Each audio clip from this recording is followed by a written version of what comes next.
Good afternoon mga ka-hunter. At merong ibon doon na naliligo sa ulan. Ayun o. Ayun ka-hunter o. Dito lang yan sa bahay. Ayun o. Ang tawag dyan is parang ano siya, familiar din sa tikling. So yan ay hindi ko sure ka-hunter kung manwak ang tawag sa amin eh. Manwak ka-hunter. Familiar din siya ng yun. Oo. Lumipad na.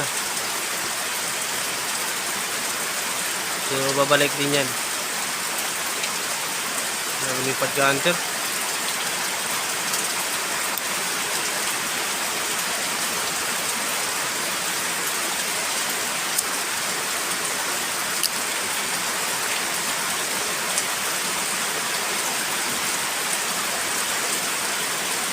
Hindi na bumalik. Ayun, ayun na ka-hunter, babalik ulit siya.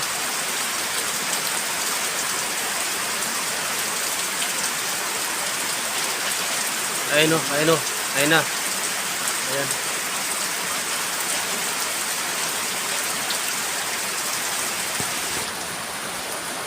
Ilan ba sa ron?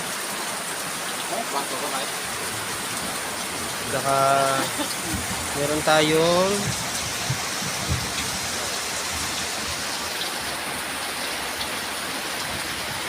kinason.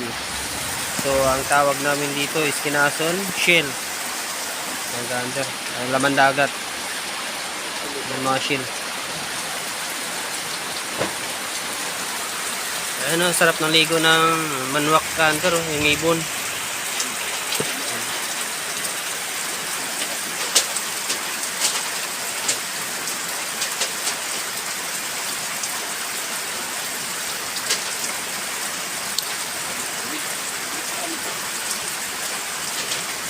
Sarap naligo kahit dito kami.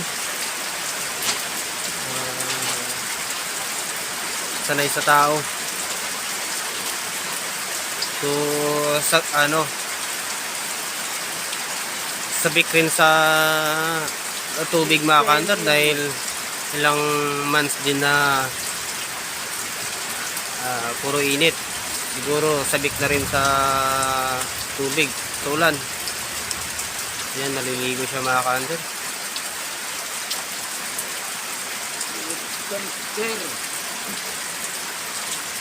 Yan siya oh. Siguro may itlog siguro dyan. Kasi dyan galing lang eh. Yan lang oh. May itlog siguro ya. Dyan oh, may itlog siguro dyan doon. Dyan lang siya galing eh. Kahit gumagalaw kami dito eh, parang wala lang sa kanya. Ay, daruwa mo no? Ayun o, ayun, may kasama pala mga ka-hunter. Ayun, dalawa sila. Siguro may itlog siguro dyan. Ayun, dalawa sila na mga ka-hunter oh. May bahay ko lang to oh. Dalawa sila. May itlog siguro dyan doon. Medyo mailap yung isa. Siguro babae yan yung huling dumating. Lalaki yung nauna. Sarap ng ligo nila. Sabik sa tubig. Hamak mo naman ilang buwan yung tag-init.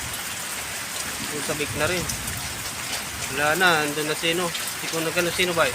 Ay siya, si Dudes. So wala ka-hunter, merong tao kasi